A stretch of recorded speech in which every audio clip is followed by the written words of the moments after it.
Hello friends, कैसे आप सब। आशा करते हैं आप सभी बेहतर होंगे। दोस्तों, आज की इस वीडियो में हम बात करने वाले हैं संविधान के सभी महत्वपूर्ण अनुच्छेद के बारे में। जितने भी इम्पोर्टेंट अनुच्छेद है सभी को इस वीडियो के माध्यम से एकदम ज़बरदस्त ट्रिक के साथ हम लोग करेंगे। दोस्तों, सबसे पहले जानते हैं कि संविधान किसे कहते हैं। सभी के लिए बराबर कानून को संविधान कहते हैं। दोस्तों, किसी भी देश या राज्य का शासन कैसे चलेगा उसको चलाने के लिए जिस किताब का को हम लोग पढ़ते हैं उसी को संविधान कहते हैं। दोस्तों, इस किताब में कुल 22 लेसन है जिसे हम भाग कहते हैं, और इसमें कुछ टॉपिक लिखे गए हैं जिसे हम क्या कहते हैं, अनुच्छेद, और इनमें कुल 12 अनुसूचियाँ हैं। तो याद रखिएगा, मूल संविधान में कुल 22 भाग, 395 अनुच्छेद और 12 अनुसूचियाँ थी। तो सबसे पहले हम जानते हैं कि भाग 1 में क्या था। दोस्तों, भाग 1 में अनुच्छेद 1 से लेकर के 4 तक दिया गया है, जिसमें संघ एवं उसका राज्य क्षेत्र का वर्णन किया गया है। भाग 1 में क्या है, संघ एवं उसका राज्य क्षेत्र। और भाग 1 में अनुच्छेद कितना से कितना पढ़ते हैं, तो अनुच्छेद 1 से लेकर अनुच्छेद 4 तक हम भाग 1 में पढ़ते हैं। और अनुच्छेद 1 क्या है, अनुच्छेद 1 में कहा गया है कि भारत राज्यों का संघ है। इसमें जो संघ है इसका मतलब हुआ यूनियन। यूनियन का मतलब होता है कि इसका राज्य कभी भी टूटकर अलग नहीं हो सकता है। और एक होता है परिसंघ, जिसको कॉन्फेडरल कहते हैं। कॉन्फेडरल में क्या होता है कि उसमें छोटे छोटे राज्य आपस में जुड़कर अपनी थोड़ी थोड़ी शक्तियाँ केंद्र सरकार को देकर एक देश का निर्माण करती है, उसे हम परिसंघ कहते हैं। परिसंघ जो होता है बहुत कमज़ोर होता है, इससे कोई भी देश आसानी से अलग हो सकता है। और एक होता है फेडरेशन। फेडरेशन का मतलब भी संघ होता है। तो फेडरेशन में क्या होता है कि राज्य मिलकर एक देश का निर्माण करते हैं, और हर राज्य अपनी कुछ शक्तियाँ देश को दे देते हैं और देश को कहते हैं कि आप इन शक्तियों का प्रयोग करें। इससे भी कोई भी राज्य अलग हो सकता है। तो याद रखिएगा, भारत का जो है राज्यों का संघ, यह एक यूनियन है। यूनियन का मतलब हुआ कि इसका राज्य कभी भी अलग नहीं हो सकता है। नेक्स्ट है अनुच्छेद 2। अनुच्छेद 2 में क्या कहा गया है कि नए राज्य का प्रवेश। दोस्तों, सांसद को यह अधिकार है कि भारत के बाहर कोई देश है जो भारत में मिल सकता है, या किसी देश का कोई टुकड़ा जो भारत में मिलना चाहता है, तो उसे अनुच्छेद 2 के तहत संसद राष्ट्रपति के पूर्व अनुमति पर किसी विदेशी राज्य को भारत में मिला सकता है। जैसे सिक्किम को भारत में मिलाया गया था। याद रखिएगा, सिक्किम को जो भारत में कब मिलाया गया था, तो 35वां संविधान संशोधन 1974 में सिक्किम को सह राज्य बनाया गया। याद रखिएगा, सिक्किम को सह राज्य 35वां संविधान संशोधन 1974 में बनाया गया। और 36वां संविधान संशोधन 16 मई 1975 को 22वां राज्य बनाया गया। सह राज्य जो था वो 35वां संविधान संशोधन द्वारा बनाया गया, और पूर्ण राज्य का दर्जा इसको 36वां संविधान संशोधन 16 मई 1975 को दिया गया। नेक्स्ट है अनुच्छेद 3। अनुच्छेद 3 में कहा गया है कि राज्यों के क्षेत्र सीमाओं और नामों में परिवर्तन। दोस्तों, इसका मतलब हुआ कि सांसद राष्ट्रपति के पूर्व अनुमति पर भारत के किसी भी राज्य को बिना उसके अनुमति पर नाम, सीमा, क्षेत्र में परिवर्तन कर सकती है। यह अनुच्छेद 3 में कहा गया है। नेक्स्ट है भाग 2। भाग 2 में है नागरिकता का से संबंधित। भाग 2 में हम लोग अनुच्छेद 5 से 11 तक पढ़ते हैं। भाग 2 में हम लोग कहाँ से कहाँ पढ़ते हैं, अनुच्छेद 5 से 11, जिसमें हम लोग नागरिकता का वर्णन करते हैं। नागरिकता का याद रखने का ट्रिक है नाग पंचमी। नाग मतलब नागरिकता और पंचमी मतलब 5 से 11। अनुच्छेद 5 से 11 में हम नागरिकता का वर्णन करते हैं। नेक्स्ट है हमारा भाग 3। भाग 3 में जो है दोस्तों 12 से 35 तक हम लोग अनुच्छेद 12 से 35 तक को पढ़ते हैं, जिसमें मौलिक अधिकार का वर्णन किया गया है। मौलिक अधिकार क्या क्या है, तो समानता का अधिकार, स्वतंत्रता का अधिकार, शोषण के विरुद्ध अधिकार, धार्मिक स्वतंत्रता का अधिकार, संस्कृति और संवैधानिक का अधिकार। यह हम लोग भाग 3 में पढ़ते हैं मौलिक अधिकार। दोस्तों, मौलिक अधिकार जो है, जैसे कि जन्म के बाद यह अधिकार मिल जाता है कि हमारा मौलिक अधिकार क्या क्या है। और दोस्तों, मौलिक अधिकार जो है वह किस देश के संविधान से लिया गया है, तो याद रखिएगा मौलिक अधिकार यूएसए के संविधान से लिया गया है। और दोस्तों, मौलिक अधिकार को संविधान का मैग्ना कार्टा भी कहा जाता है। नेक्स्ट है भाग 4। भाग 4 के क में हम भाग 4 के ए में पढ़ते हैं 51 का क, जिसमें मौलिक कर्तव्य का वर्णन किया गया है। और दोस्तों, स्वर्ण सिंह समिति के सिफारिश पर वर्ष 1976 में 42वें संविधान संशोधन के तहत संविधान में शामिल किया गया। दोस्तों, मौलिक कर्तव्य को कब शामिल किया गया, भाग 4 के क में, तो स्वर्ण सिंह समिति के सिफारिश पर वर्ष 1976 में 42वां संविधान संशोधन के तहत जोड़ा गया था। नेक्स्ट है दोस्तों भाग 5। भाग 5 में हम अनुच्छेद 52 से 151 तक पढ़ते हैं। इसमें संघ का वर्णन है, यूनियन का वर्णन भाग 5 में है। और भाग 6 में हम लोग राज्य के बारे में पढ़ते हैं, अनुच्छेद 152 से लेकर 237 तक। जैसे कि भाग 5 में 52 से 151 तक पढ़ते हैं, तो दोस्तों इसको हम लोग ट्रिक के साथ याद कर सकते हैं। जैसे राष्ट्रपति का पद जो है 52 में है, और जैसे राज्यपाल का पद 153 में है तो 52 में आप एक जोड़ दीजिए तो 153 और एक पीछे लगा दीजिए तो 153 में राज्यपाल का पद हो जाता है। ऐसे तरह रिलेट करके हम लोग याद कर सकते हैं। रिलेट करके याद करने से क्या होगा कि आप लोग भूलिएगा नहीं। नेक्स्ट है अनुच्छेद 53। अनुच्छेद 53 में राष्ट्रपति का शक्ति और कार्य, और इधर आप लोग आइएगा, जैसे केंद्र में राष्ट्रपति का शासन होता है उसी तरह राज्य में राज्यपाल का शासन होता है। तो जैसे कि अनुच्छेद 53 में है शक्ति और कार्य राष्ट्रपति का, उसी तरह 53 में आप एक जोड़ दीजिएगा तो 54 हो जाएगा और 54 में एक पीछे लगा दीजिए तो 154 में राज्यपाल का शक्ति और कार्य है। नेक्स्ट है अनुच्छेद 54। अनुच्छेद 54 में राष्ट्रपति का निर्वाचन है और राष्ट्रपति के निर्वाचन में एक जोड़ दीजिए तो 55 और एक पीछे लगा दीजिए तो 155 हो गया। 155 में राज्यपाल का निर्वाचन है। तो अनुच्छेद 52 में क्या है, राष्ट्रपति का पद। इसका मतलब राष्ट्रपति देश का औपचारिक प्रमुख होता है और प्रथम नागरिक भी होता है राष्ट्रपति।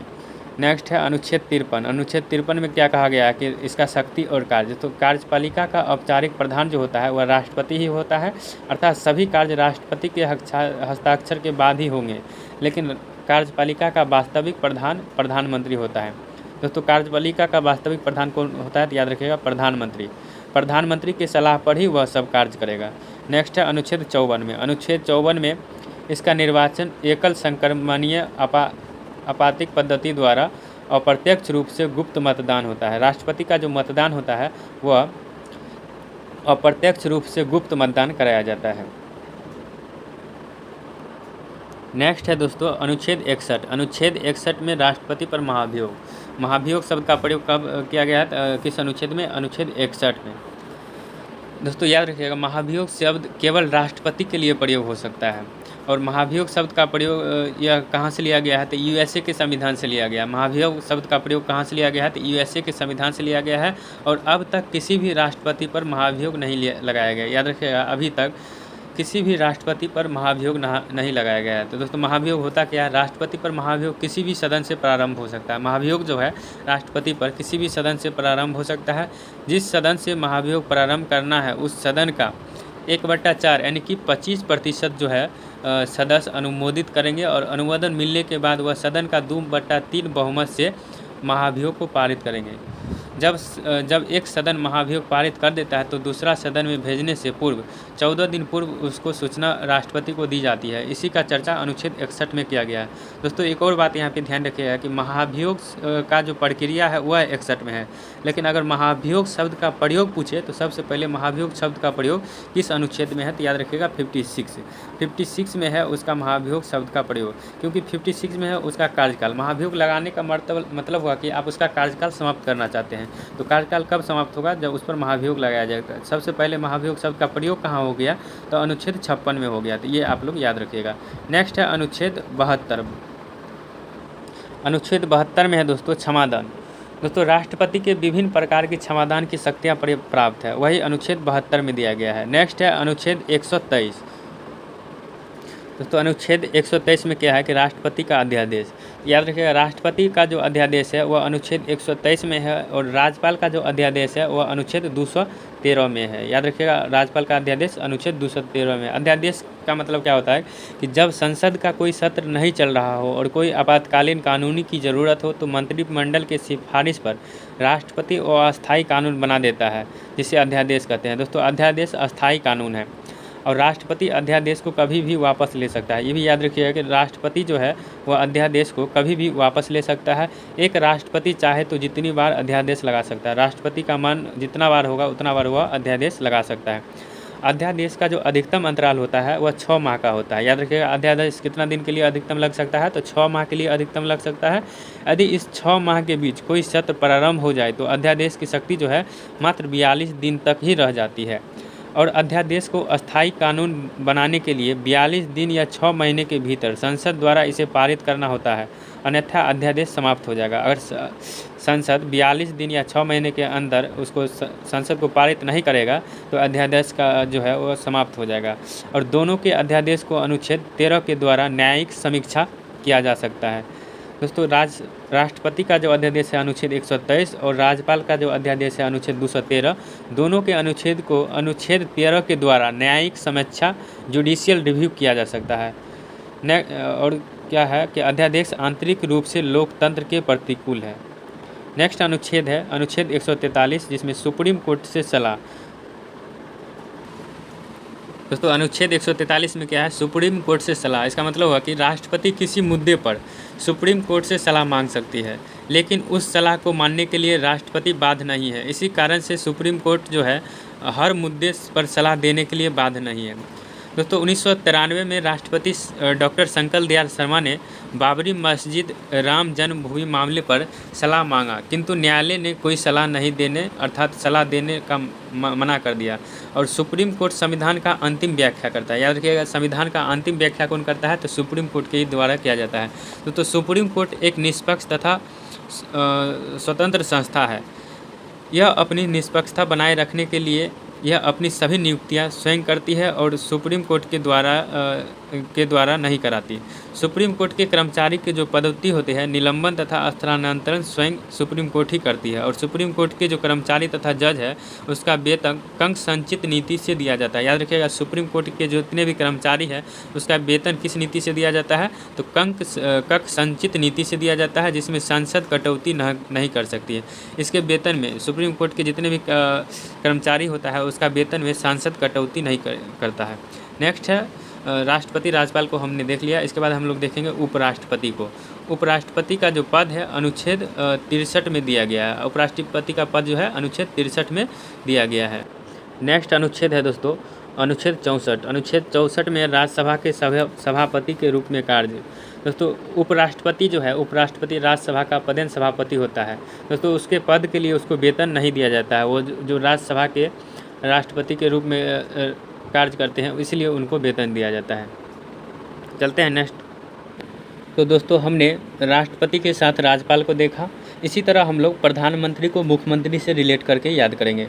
प्रधानमंत्री का जो मंत्रिमंडल है वह अनुच्छेद 74 में है और मुख्यमंत्री का जो मंत्रिमंडल है वो अनुच्छेद 163 में है। तो इसको याद करने का ट्रिक है कि प्रधानमंत्री का मंत्रिमंडल 74 में है। 74 में आप जैसे 74 है, इसमें आप 11 घटा दीजिए तो कितना हो जाता है, 4 में से 1 गया 3 और 7 में से 1 गया 6, तो 63 होता है और एक पीछे लगा दीजिए तो 163 में है मुख्यमंत्री का मंत्रिमंडल। नेक्स्ट है अनुच्छेद 75 में है प्रधानमंत्री। प्रधानमंत्री का पद जो है अनुच्छेद 75 में है। इसके बारे में इसी तरह मुख्यमंत्री का जो है अनुच्छेद 164 में है। 75 में 11 घटाकर एक पीछे लगा दीजिए तो 164 हो जाता है। इसमें है मुख्यमंत्री के बारे में। फिर अनुच्छेद 76 में है महान्यायवादी। अनुच्छेद 76 में है महान्यायवादी। जैसे केंद्र में प्रधानमंत्री के लिए महान्यायवादी होता है विधिक अधिकारी, उसी तरह राज्य में जो विधिक अधिकारी होता है महाधिवक्ता होता है, जो अनुच्छेद 165 में। जैसे इसका अनुच्छेद 76 में 76 में आप 11 माइनस कीजिए और जैसे 65 हो गया, 65 में आप एक पीछे लगा दीजिए तो राज्य का जो महाधिवक्ता होता है वो अनुच्छेद 165 में है। नेक्स्ट है अनुच्छेद हमारा 79 में संसद का वर्णन है। दोस्तों संसद कितने अनुच्छेद में है, तो 79। संसद के बाद 80 अनुच्छेद में है राज्यसभा और अनुच्छेद 81 में है लोकसभा के बारे में। तो इसको याद करने का ट्रिक है सरल। स से संसद, र से राज्यसभा, ल से लोकसभा। संसद अनुच्छेद 79 और राज्यसभा अनुच्छेद 80 और लोकसभा अनुच्छेद 81 में है। इसी तरह अनुच्छेद 168 में है विधानमंडल। विधानमंडल के बारे में अनुच्छेद 168 में दिया गया है। नेक्स्ट है अनुच्छेद 170। जैसे दोस्तों अनुच्छेद 81 में है लोकसभा, उसी तरह 81 में 11 माइनस कीजिए 70 हो जाता है। 70 में एक पीछे से लगा दीजिए तो विधानसभा कितना अनुच्छेद में है, अनुच्छेद 170 में। नेक्स्ट है अनुच्छेद 175। अनुच्छेद 175 में विधान परिषद के बारे में गठन किया गया है। नेक्स्ट अनुच्छेद है अनुच्छेद 100 है अनुच्छेद निर्णायक मत। निर्णायक मत का मतलब क्या होता है दोस्तों निर्णायक मत का मतलब हुआ सदन में मतदान रिक्त के होते हुए भी सदनों का कार्य करने की शक्ति और गणपूर्ति होती है। दोस्तों सदन में जब दोनों पक्ष का मत बराबर हो जाएगा उस समय इसका स्पीकर गठन करते हैं, उसी को निर्णायक मत कहते हैं। यह अनुच्छेद 100 में दिया गया है। नेक्स्ट है अनुच्छेद 108। अनुच्छेद 108 में संयुक्त अधिवेशन का चर्चा किया गया है। दोस्तों संयुक्त अधिवेशन कब बुलाया जाता है, दोस्तों संयुक्त अधिवेशन जो है याद रखिएगा, संयुक्त अधिवेशन यह ऑस्ट्रेलिया के संविधान से लिया गया है। संयुक्त अधिवेशन कहाँ के संविधान से लिया गया, तो ऑस्ट्रेलिया के संविधान से। दोस्तों संयुक्त अधिवेशन जो है जब संसद के संयुक्त अधिवेशन की चर्चा है दोस्तों, यह तब बैठक बुलाया जाता है जब लोकसभा और राज्यसभा दोनों के सदनों में विवाद हो जाए तो राष्ट्रपति संयुक्त अधिवेशन में बुलाते हैं और संयुक्त अधिवेशन का जो अध्यक्षता है वो एलएस की अध्यक्षता करता है। संयुक्त अधिवेशन जो है 3 परिस्थिति में संयुक्त अधिवेशन को बुलाया जा सकता है। तो परिस्थिति आप लोग याद रखिएगा कि जब सदन द्वारा पारित विधेयक दूसरा सदन द्वारा अस्वीकार कर देगा तब फिर संयुक्त अधिवेशन बैठक किया जाएगा। और यदि अगर सदन द्वारा पारित विधेयक को दूसरा सदन 6 माह से अधिक के लिए रोक देगा तब संयुक्त अधिवेशन का गठन किया जाएगा। या अगर सदन द्वारा दिया गया सुझाव दूसरा सदन में मानने से अगर इनकार कर दिया जाएगा तो फिर संयुक्त अधिवेशन की चर्चा किया जाएगा। अब तक 3 बार संयुक्त अधिवेशन बुलाया गया है। दोस्तों याद रखिएगा, अभी तक 3 बार संयुक्त अधिवेशन बुलाया गया है। पहला दहेज उन्मूलन के लिए 1961 में पहला जो संयुक्त अधिवेशन बुलाया गया था वह दहेज उन्मूलन के लिए 1961 में। दूसरा बैंकिंग सुधार के लिए संयुक्त अधिवेशन का गठन किया गया था 1978 में। और तीसरा आतंकवाद के लिए 2002 में संयुक्त अधिवेशन का गठन किया था। और ये सभी संयुक्त अधिवेशन अटल बिहारी वाजपेयी जी के द्वारा किया गया था। दोस्तों संयुक्त अधिवेशन में लोकसभा का संख्या बल अधिक होती है, जिस कारण से विधेयक लोकसभा के इच्छा अनुसार ही पारित हो जाता है। नेक्स्ट अनुच्छेद है धन बजट। दोस्तों अनुच्छेद 110 में है धन अधिवेशन। धन अधिवेशन है 110 में और वित्त विधेयक है 117 में। नेक्स्ट है अनुच्छेद 112 में है बजट। दोस्तों बजट शब्द का प्रयोग जो है अनुच्छेद 112 में किया गया है। दोस्तों बजट शब्द की चर्चा 112 में किया गया। बजट का अर्थ क्या होता है? तो चमड़े का थैला होता है। संविधान में बजट शब्द की चर्चा नहीं है, बल्कि इसके स्थान पर वार्षिक वित्तीय विवरण शब्द की चर्चा है। हमारे जो संविधान है उसमें बजट शब्द का चर्चा नहीं है, उसमें क्या है कि वार्षिक वित्तीय शब्द का चर्चा किया गया है। बजट जो है लोकसभा में पहले प्रस्तुत करने का अधिकार राष्ट्रपति को है। तो लोकसभा में बजट प्रस्तुत करने का अधिकार सबसे पहले किसको है? तो याद रखिएगा राष्ट्रपति को है, किंतु वे वित्त मंत्री या किसी अन्य मंत्री से इसे प्रस्तुत करवाते हैं। दोस्तों बजट में केवल इस बात की चर्चा की जाती है कि कौन से विकासात्मक कार्यों को करना है, और बजट एक वर्ष राजस्व तथा व्यय की चर्चा करती है। और आम बजट जो होती है दोस्तों, आम बजट या संघीय बजट, इसे आम बजट या संघीय बजट भी कहते हैं, और यह वित्त मंत्री का केवल भाषण मात्र होता है, इसे धन नहीं निकालता है। दोस्तों बजट जो है 2 प्रकार से होता है, अंतरिम बजट और लेखा अनुदान। अंतरिम बजट जो है इसे चुनावी वर्ष में लाया जाता है, और लेखा अनुदान जो है यह चुनावी वर्ष में लाया जाता है। नेक्स्ट है अनुच्छेद दोस्तों अनुच्छेद 116। अनुच्छेद 116 में लेखा अनुदान का चर्चा किया गया है। दोस्तों लेखा अनुदान का चर्चा अनुच्छेद 116 में किया गया है। मतलब विनियोग विधेयक को पारित कराने में सरकार को समय लगता है, इसलिए सरकार काम को जल्दी प्रारंभ करने के लिए लेखा अनुदान के माध्यम से एडवांस पैसे निकालता है। तो आप लोग समझिए कि लेखा अनुदान क्या है। तो लेखा अनुदान जो है दोस्तों, जैसे कि सरकार किसी भी काम को जल्दी प्रारंभ करने के लिए उसको अगर एक्स्ट्रा रुपया की ज़रूरी है तो वह लेखा अनुदान के माध्यम से एक्स्ट्रा रुपया निकालती है। कभी कभी लेखा अनुदान जो है पारित तो हो जाता है, किंतु विनियोग विधेयक पारित नहीं हो पाता है, जिस कारण काम अधूरा रह जाता है। चलते हैं नेक्स्ट अनुच्छेद की ओर। नेक्स्ट अनुच्छेद है दोस्तों अनुच्छेद 124 में सुप्रीम कोर्ट का गठन किया गया है। और नेक्स्ट है 131 में सुप्रीम कोर्ट का अधिकार है। और सीएजी की जो नियुक्ति है वह अनुच्छेद 148 में है। यह बहुत इंपॉर्टेंट है, बार बार एग्जाम में पूछा जाता है कि सीएजी का नियुक्ति किस अनुच्छेद में है, तो 148 याद रखिएगा। नेक्स्ट है हाई कोर्ट। जैसे केंद्र में सुप्रीम कोर्ट होता है, इसी तरह राज्य में हाई कोर्ट होता है। तो इसी तरह आप लोग रिलेट करके अनुच्छेद को याद किया कीजिए। अनुच्छेद 214 में है राज्यों का सुप्रीम हाई कोर्ट। राज्य के लिए हाई कोर्ट का गठन जो है अनुच्छेद 214 में किया गया है, और हाई कोर्ट का जो गठन है 216 में किया गया है। नेक्स्ट है केंद्र राज्य के बीच संबंध। दोस्तों केंद्र राज्य के बीच संबंध को हम अनुच्छेद 249 में क्या पढ़ते हैं कि राज्य सूची विषय पर कानून बनाने की शक्ति है। दोस्तों राज्य सूची विषय पर कानून बनाने की शक्ति है, यह अनुच्छेद 249 में दिया गया है। नेक्स्ट है अनुच्छेद 250 में जो है आपातकाल के दौरान राज्य सूची विषय पर कानून बना सकती है, यह अनुच्छेद 250 में दिया गया है। नेक्स्ट है अनुच्छेद 262 में है नदी जल विवाद। दोस्तों अनुच्छेद 262 में है नदी जल विवाद। नेक्स्ट अनुच्छेद है दोस्तों 263 में अंतर्राज्यीय परिषद का गठन अनुच्छेद 263 में किया गया है। नेक्स्ट है अनुच्छेद 280, ये भी बहुत इंपॉर्टेंट है। वित्त आयोग का जो गठन है वह अनुच्छेद 280 में किया गया है। नेक्स्ट है अनुच्छेद 312 अनुच्छेद जो है वह अखिल भारतीय सेवा IAS, IPS और IFS। यह अनुच्छेद 312 में इसका वर्णन किया गया है। नेक्स्ट है अनुच्छेद 315। इस अनुच्छेद 315 में संघ एवं राज्य लोक सेवा आयोग का गठन जो है अनुच्छेद 315 में किया गया है। निर्वाचन आयोग का जो है अनुच्छेद 324 में दिया गया है। दोस्तों निर्वाचन आयोग, इसमें चुनाव आयोग की चर्चा है।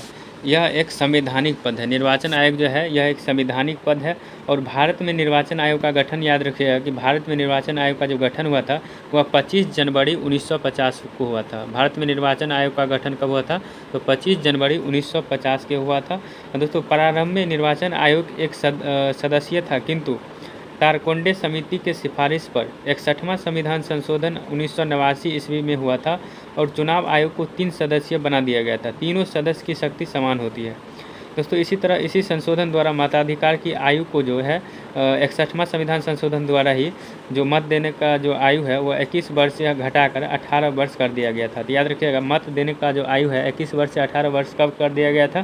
तो 61वां संविधान संशोधन 1989 में यह कर दिया गया था कि मत देने का जो उम्र सीमा है वह 21 वर्ष से घटाकर 18 वर्ष कर दिया गया था। दोस्तों वोट देने का जो अधिकार है वह संवैधानिक अधिकार के अंतर्गत एक राजनीतिक भी अधिकार है। दोस्तों निर्वाचन आयुक्त की जो नियुक्ति है प्रधानमंत्री के सलाह पर राष्ट्रपति करते हैं। दोस्तों निर्वाचन आयुक्त की जो नियुक्ति कौन करता है? तो याद रखिएगा, प्रधानमंत्री के सलाह पर राष्ट्रपति करते हैं। और प्रथम निर्वाचन आयुक्त जो थे राज सुकुमार सेन थे। याद रखिएगा, प्रथम निर्वाचन आयुक्त कौन थे? तो प्रथम निर्वाचन आयुक्त सुकुमार सेन थे और वर्तमान में मुख्य चुनाव आयुक्त सुशील चंद्र हैं। और निर्वाचन आयुक्त का कोई शपथ ग्रहण नहीं होता है। याद रखिएगा, निर्वाचन आयोग का कोई शपथ ग्रहण नहीं होता है। दोस्तों सभी निर्वाचन आयोग के जो सदस्य होता है, निर्वाचन आयोग के सदस्य का जो कार्यकाल होता है वह 6 वर्ष का होता है, जबकि मुख्य निर्वाचन आयोग के सेवानिवृत्ति की आयु 65 वर्ष तथा अन्य चुनाव आयोग की सेवानिवृत्ति की आयु 62 वर्ष का होता है। दोस्तों वह अपना त्यागपत्र जो है राष्ट्रपति को दे देते हैं।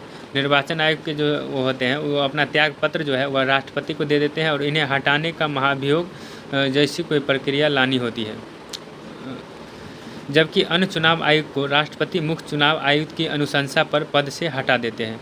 नेक्स्ट अनुच्छेद है अनुच्छेद 343 में राजभाषा। दोस्तों अनुच्छेद 343 में जो हिंदी है यह एक राजभाषा न कि राष्ट्रभाषा, और राष्ट्रभाषा हिंदी का जो लिपि है वह देवनागरी है। उसके बाद आता है आपातकाल। दोस्तों आपातकाल जो है अनुच्छेद 352 से 360 तक दिया गया है, जिसमें अनुच्छेद 352 में है राष्ट्रपति का आपातकाल और राष्ट्रपति शासन जो है अनुच्छेद 356 में है और वित्तीय आपातकाल जो है अनुच्छेद 360 में है। तो आप लोग इसको ऐसे करके याद कर सकते हैं। राष्ट्रीय आपातकाल जो है 352 में आप 4 जोड़ दीजिए 356 में राष्ट्रपति शासन है और राष्ट्रपति शासन में आप फिर 4 जोड़ दीजिए तो हो जाता है 360 में है वित्तीय आपातकाल। नेक्स्ट है हमारा संविधान संशोधन। दोस्तों संविधान में जो संशोधन होता है वो अनुच्छेद 368 के तहत होता है। संविधान संशोधन का वर्णन किस अनुच्छेद में किया गया है? तो अनुच्छेद 368 में किया गया है। इसके अलावा भी कुछ अन्य महत्वपूर्ण अनुच्छेद है, जैसे अनुच्छेद 17। अनुच्छेद 17 में है अस्पृश्यता का अंत, मतलब छुआछूत का अंत जो है वह अनुच्छेद 17 में दिया गया है। नेक्स्ट है अनुच्छेद 29। अनुच्छेद 29 में है अल्पसंख्यक हितों का संरक्षण। दोस्तों अल्पसंख्यक हितों का संरक्षण जो है अनुच्छेद 29 में दिया गया है। नेक्स्ट है अनुच्छेद 40। अनुच्छेद 40 में पंचायती राज प्रणाली के बारे में अनुच्छेद 40 में दिया गया है। और नेक्स्ट है अनुच्छेद 32। अनुच्छेद 32 में हमारा संवैधानिक उपचारों का अधिकार है। दोस्तों इसे अनुच्छेद 32 को heart and soul of Indian constitution भी कहते हैं। दोस्तों heart and soul of Indian constitution किस अनुच्छेद को कहते हैं? याद रखिएगा अनुच्छेद 32 को। दोस्तों हमारा प्रयास आप लोग को कैसा लगा कमेंट बॉक्स में आप लोग ज़रूर बताइएगा, और इसका PDF के लिए आप लोग हमारे टेलीग्राम चैनल को ज्वाइन कर सकते हैं। और आप लोग हमारे चैनल पर नए हैं तो चैनल को सब्सक्राइब जरूर कर ले। और आप लोग को ये सभी अनुच्छेद को अगर डिटेल्स में वीडियो चाहिए तो आप लोग कमेंट कर सकते हैं, फिर डिटेल्स में भी आप लोग को भाग बाय भाग करके सबको डिस्कशन करवाएंगे। Thank you so much.